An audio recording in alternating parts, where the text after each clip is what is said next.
Just having a little powwow. Just wanted to talk a little bit of mentality, executing the plan, having a plan. All right. Welcome to class.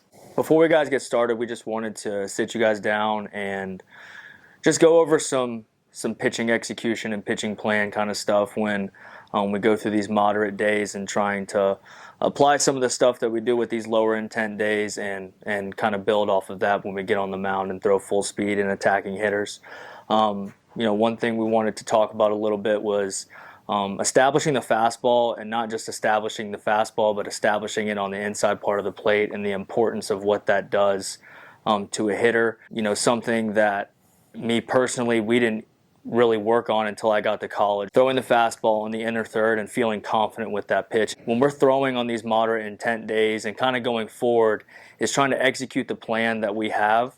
And the plan, at least for today, and something we wanted to emphasize, was just establishing the fastball on the inside part of the plate and feeling confident in that pitch and not telling yourself, oh, I've got to throw a fastball inside. I hope I don't hit him. Come on in, Klopp. We want to be confident, especially with our fastball command, on throwing on the inside part of the plate and what that does to a hitter. So Greg's going to kind of go into a little bit more detail of what we mean. Yeah, so just kind of like building off that, obviously, like, you got to pitch inside, guys, right? Like, you got to pitch inside because it's the only way to keep the hitter from getting too comfortable. If everything's away, for one thing, the hitter can get comfortable. And then for another thing, like, it's going to be hard to, like, really put together some advanced sequences that are going to be able to get, like, a good hitter out, right? Like, it's literally impossible. Like, you're not going to be able to put what we call, like, so we're going to talk a little bit about, like, effective velocity, right? And just, like, understanding what that is. So, like, we have effective velocity. Effective velo is, like, say you throw your fastball 79 miles an hour. You throw your curveball 64 miles an hour. And your changeup 69. Strike zone.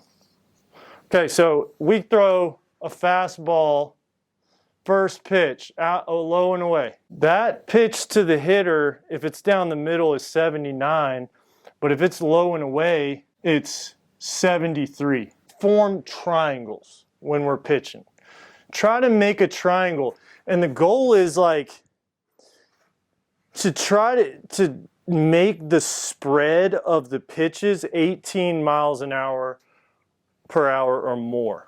The only way that I'm really going to keep this guy off balance is with either a fastball in or some good off speed away. I say, okay, I'm going to try to throw my change up here.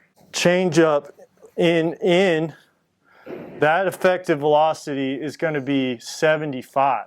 That hitter's just kind of seeing that kind of like your fastball. So that's why we need to be able to throw the changeup with conviction. We need to bury it. We need to get it in here, right? Now, if I'm throwing, and then if I throw my so if I throw it here, that perceived velocity is going to be more like 60, right? 63. Coming up here, this fastball, which is, like, by definition, like what we would call this a lockout fastball, right? Kind of been working him a little bit soft away.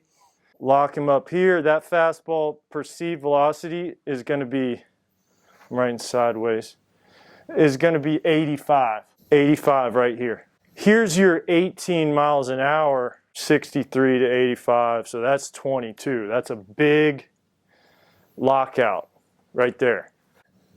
So, like, this triangle works, right? We can utilize this up here too with some breaking stuff, with some fastballs away, but we've got to be able to come inside to make that triangle work, right? It can't just be, if it's here and it's here, where's your third point? Understanding that like effective velocity and like how to form some good triangles where it's gonna really effectively get the hitter off balance and actually be like an 18 mile an hour effective velocity difference. It all works off being able to locate your fastball in. You know, front door in the curveball. I mean, you can do that, but that's more advanced, right? Like the simplest way is hard in, soft away, and be able to locate your fastball in. And then you can kind of, and you know, we're just talking like in terms of righty-righty. Like just understand how to classify hitters a little bit. Like the guy's like on top of the plate, that guy usually wants the ball in. Right? He wants the ball in. So don't throw him in. Guys who's far away from the plate, he doesn't like the ball in. So throw him in. He wants to get his arms extended. He wants the ball to be away from him. Trying to make hitters look like fools.